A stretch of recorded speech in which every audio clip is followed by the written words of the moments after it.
ಅರೆ ಕಡಿಮೆ ಹಾಕು ಆದ್ರೆ ಅಸಲಿ ಹಾಕು. MDH ಕಾಶ್ಮೀರಿ ಕೆಂಪು ಮೆಣಸಿನ ಪೌಡರ್. MDH. ಮೂಡಾ ಕೇಸ್. ಸರ್ಕಾರಕ್ಕೆ ಸಂಕಷ್ಟ ತಂದೊಡ್ಡಿದ್ದ ಮೂಡಾ ಕೇಸ್ನಲ್ಲಿ ಸಿಎಂ ಕುಟುಂಬಕ್ಕೆ ಕೊಂಚ ರಿಲೀಫ್ ಸಿಕ್ಕಿದೆ.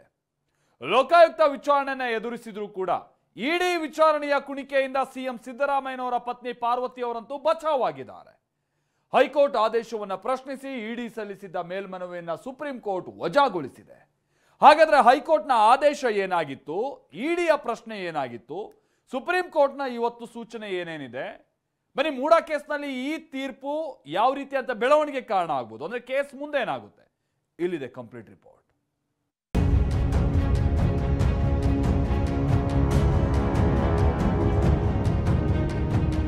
PMLA ಆಕ್ಟ್ ಬರೋದಿಲ್ಲ ಅಂತ ಹೇಳುವಂಥದ್ದನ್ನ ಉಲ್ಲೇಖ ಮಾಡಿ ಇದು ನ್ಯಾಯಕ್ಕೆ ಸಿಕ್ಕಂತಹ ಜಯ, ಸಂವಿಧಾನಕ್ಕೆ ಸಿಕ್ಕಂತಹ ಜಯ. ಮಾನ್ಯ ಸರ್ವೋಚ್ಚ ನ್ಯಾಯಾಲಯ ಇಡೀ ಪ್ರಕರಣವನ್ನೇ ರದ್ದುಪಡಿಸಿಲ್ಲ.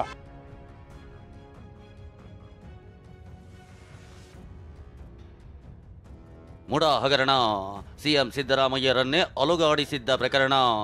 ಬೆಂಗಳೂರಿನಿಂದ ಮೈಸೂರಿನವರೆಗೆ ಪಾದಯಾತ್ರೆ ನಡೆಸಿದ್ದ ಬಿಜೆಪಿ ಸಿಎಂ ರಾಜೀನಾಮೆಗೆ ಪಟ್ಟು ಹಿಡಿದಿತ್ತು. ಸಿಎಂ ಸಿದ್ದರಾಮಯ್ಯ ಕೂಡ ವಿವಾದಿತ 14 ಸೈಟ್ ವಾಪಸ್ ನೀಡಿದ್ರು. ಇದಾದ ನಂತರ ಸಿಎಂ ಸಿದ್ದರಾಮಯ್ಯ ಲೋಕಾಯುಕ್ತ ವಿಚಾರಣೆ ಎದುರಿಸಿದ್ರು.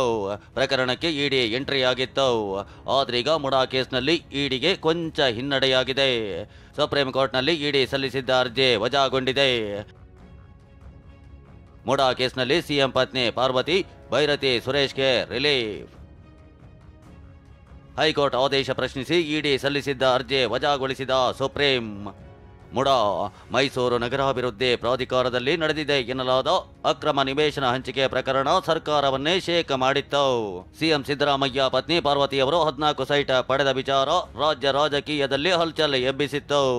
ಪ್ರಕರಣಕ್ಕೆ ಎಂಟ್ರಿ ಕೊಟ್ಟಿದ್ದ ಇಡಿ ಸಿಎಂ ಸಿದ್ದರಾಮಯ್ಯ ಪತ್ನಿ ಪಾರ್ವತಿಗೆ ಸಮನ್ಸ್ ಜಾರಿ ಮಾಡಿತ್ತು.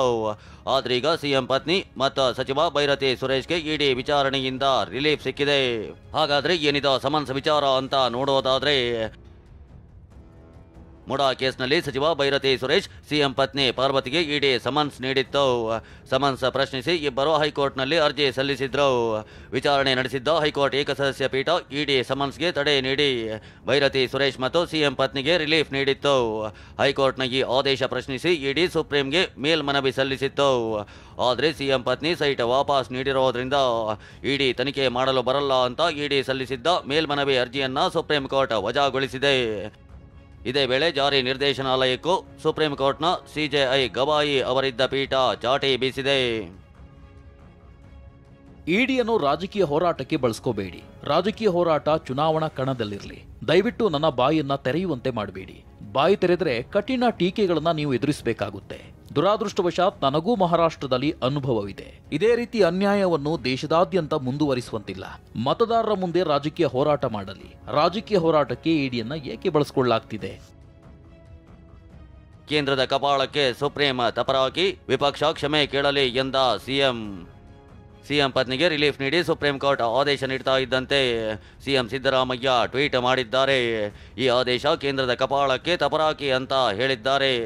ನನ್ನ ಮೇಲೆ ಆರೋಪ ಮಾಡಿದ್ದ ಬಿಜೆಪಿ ಜೆಡಿಎಸ್ ನಾಯಕರು ಕ್ಷಮೆ ಯಾಚಿಸಬೇಕು ಅಂತ ಆಗ್ರಹಿಸಿದ್ದಾರೆ. ಪ್ರಧಾನಿ ಮೋದಿ ಹಾಗೂ ಅಮಿತ್ ಶಾ ಅವರಿಗೆ ಪಾಪ ತೊಳೆದುಕೊಳ್ಳುವಂತೆ ಕುಟುಕಿದ್ದಾರೆ. ರಾಜಕೀಯವಾಗಿ ನನ್ನನ್ನು ಎದುರಿಸಲಾಗದ ಬಿಜೆಪಿ ಮತ್ತು ಅದರ ಸಂಗಾತಿಗಳು ಸಂವಿಧಾನಿಕ ತನಿಖಾ ಸಂಸ್ಥೆಗಳಾದ ಸಿಬಿಐ ಮತ್ತು ಇಡಿಯನ್ನ ದುರ್ಬಳಕೆ ಮಾಡಿಕೊಂಡು ನನ್ನ ಪತ್ನಿಯ ವಿರುದ್ಧ ಸುಳ್ಳು ಪ್ರಕರಣವನ್ನು ಸೃಷ್ಟಿಸಿ ನೀಡಿರುವ ಕಿರುಕುಳ ಅತ್ಯಂತ ಹೇಯವಾದುದು. ಪ್ರಧಾನಿ ಮೋದಿ ಮತ್ತು ಅಮಿತ್ ಶಾ ಅವರು ಎಚ್ಚೆತ್ತುಕೊಂಡು ಐಟಿ, ಸಿಬಿಐ ಮತ್ತು ಇಡಿ ಅಂತಹ ಸಾಂವಿಧಾನಿಕ ಸಂಸ್ಥೆಗಳ ದುರ್ಬಳಕೆಯನ್ನು ನಿಲ್ಲಿಸಿ ಅವುಗಳಿಗೆ ಇರಬೇಕಾದ ಸ್ವಾಯತ್ತತೆಯನ್ನು ಕೊಟ್ಟು ತಮ್ಮ ಪಾಪ ತೊಳೆದುಕೊಳ್ಳಬೇಕು. ನನ್ನ ಮತ್ತು ನನ್ನ ಕುಟುಂಬದ ವಿರುದ್ಧ ಕಪೋಲಕಲ್ಪಿತ ಆರೋಪ ಮಾಡಿದ ಬಿಜೆಪಿ ಮತ್ತು ಜೆಡಿಎಸ್ ನಾಯಕರಲ್ಲಿ ಕಿಂಚಿತ್ತಾದರೂ ಮಾನ ಮರ್ಯಾದೆ ಅನ್ನೋದು ಉಳಿದುಕೊಂಡಿದ್ದರೆ ಅವರೆಲ್ಲರೂ ತಕ್ಷಣ ತಮ್ಮ ತಪ್ಪಿಗಾಗಿ ಸಾರ್ವಜನಿಕ ಕ್ಷಮೆ ಯಾಚಿಸಬೇಕು. ಮತ್ತೊಂದು ಕಡೆ ದೂರುದಾರ ಸ್ನೇಹಮಯಿ ಕೃಷ್ಣ ಪ್ರತಿಕ್ರಿಯೆ ನೀಡಿದ್ದಾರೆ. ಸಿಎಂ ಕುಟುಂಬ ಶಿಕ್ಷೆಯಿಂದ ತಪ್ಪಿಸಿಕೊಳ್ಳೋಕೆ ಸಾಧ್ಯವಿಲ್ಲ ಅಂತ ಹೇಳಿದ್ದಾರೆ. ತನಿಖಾ ಸಂಸ್ಥೆಗಳ ಜೊತೆ ಸಹಕರಿಸಲನ್ನ ಕಾರಣಕ್ಕೆ ಅವರೇನು ಆರೋಪ ತಪ್ಪಿಸಲು ಸಾಧ್ಯ ಇಲ್ಲ. ಮಾನ್ಯ ಸರ್ವೋಚ್ಚ ನ್ಯಾಯಾಲಯ ಇಡೀ ಪ್ರಕರಣವನ್ನೇ ರದ್ದುಪಡಿಸಿಲ್ಲ. ಏನಾದ್ರು ನೋಟಿಸ್ ಕೊಟ್ಟಿದ್ರು, ನೋಟಿಸ್ ಕೊಟ್ಟಿದ್ದಕ್ಕೆ ಸಂಬಂಧಪಟ್ಟ ಮಾತ್ರ ಆದೇಶ ಮಾಡಿದರೆ ಏನೋ ಆದೇಶ ಹೊರಬೀಳ್ತಿದ್ದಂತೆ ರಾಜಕೀಯ ಜಟಾಪಟಿಯೋ ಜೋರಾಗಿದೆ. ಸಿಎಂ ರಾಜೀನಾಮೆ ಕೇಳಿದ್ದ ಬಿಜೆಪಿ ವಿರುದ್ಧ ಕೈ ನಾಯಕರು ಬೆಂಕಿ ಉಗುಳಿದ್ದಾರೆ. ಯಾಕೆ ಬಿಜೆಪಿಯವ್ರ ಮೇಲೆ ಒಬ್ಬರ ಮೇಲೆ ಕೇಸ್ ಇಲ್ಲ, ದಳದವ್ರ ಮೇಲೆ ಒಂದು ಕೇಸ್ ಇಲ್ಲ, ಬರೀ ರಾಹುಲ್ ಗಾಂಧಿ ಅವ್ರ ಮೇಲೆ, ಸೋನಿಯಾ ಗಾಂಧಿ ಮೇಲೆ, ವಡ್ರಾ ಮೇಲೆ, ನಮ್ಮ ಪಾರ್ಟಿಯವ್ರ ಮೇಲೆ, ನನ್ನ ಮೇಲೆ. ಈಗ ಬಿಜೆಪಿ ಹೋದವರೆಲ್ಲ ಕ್ಲೀನ್ ಆಗ್ಬಿಟ್ಟವ್ರೆ.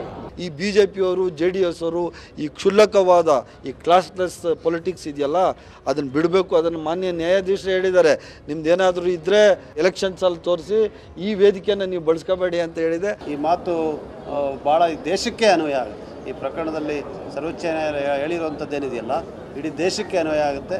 ಅದನ್ನು ಗಮನಿಸಿ ಅದರಂತೆ ಮುಂದೆ ಈ ಕೇಂದ್ರದ ಸಂಸ್ಥೆಗಳು ನಡೀಲಿ ಅಂತ ಕೂಡ ನಾನು ಆಶಯನ ವ್ಯಕ್ತಪಡಿಸ್ತೀನಿ. कर्नाटक में एक बार फिर सत्य की जीत हुई और भाजपा का छल कपट प्रपंच धोखा सब कुछ हार गया.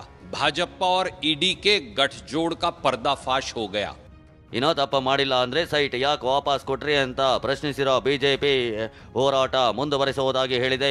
ಕೋರ್ಟ್ ಏನು ಆದೇಶ ಬರುತ್ತೆ ಅದನ್ನ ಪಾಲನೆ ಮಾಡಬೇಕು, ಪ್ರಶ್ನೆನೇ ಇಲ್ಲ. ಆದರೆ ನಾನು ಕಾಂಗ್ರೆಸ್ ಅವರಿಗೆ ಪ್ರಶ್ನೆ ಹಾಕೋದು, ತಪ್ಪು ಮಾಡಿಲ್ಲ ಅಂದ್ರೆ ಸೈಟ್ ಯಾಕೆ ವಾಪಸ್ ಕೊಟ್ರಿ, ಹಂಗಾರೆ ವಾಪಸ್ ತಗೊಂಬಿಡಿ. ಈಗ ಪುರಾವೆಗಳನ್ನು ಒದಗಿಸುವಲ್ಲಿ ಫೇಲ್ ಆಗಿದೆ. ಫೇಲ್ಗೆ ಕಾರಣ ಯಾರು? ಸರ್ಕಾರವೇ ಕಾರಣ. ಆದ್ದರಿಂದಾಗಿ ಅವರನ್ನ ರಕ್ಷಣೆ ಮಾಡೋದು ಒಂದೇ ಇತ್ತು. ಇದರಲ್ಲಿ ಸತ್ಯ ಇದೆ, ಅವರ ಅಪರಾಧಿಯೇ.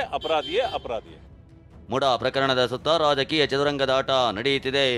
ಇಡಿ ವಿರುದ್ಧ ಸುಪ್ರೀಂ ಬೀಸಿರೋ ಚಾಟಿಯನ್ನೇ ಕೈಪಾಳಿಯ ದಾಳವಾಗಿ ಉರುಳಿಸುತ್ತಿದೆ.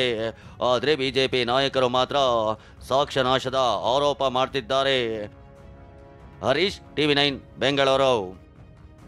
MDH ನ ಕಿಚನ್ ಕಿಂಗ್ ಕಿಚನ್ ಅಲ್ಲಿದ್ರೆ ನಾವು ಎಲ್ಲವನ್ನು ಮಾಡಬಹುದು. ಬೆಂಗನ್ ಕಾ ಬರ್ತಾ, ಆಲೂ ಗೋಬಿ, ಭಿಂಡಿ ಮಸಾಲಾ, ಇನ್ನೂ ಬಹಳಷ್ಟು. MDH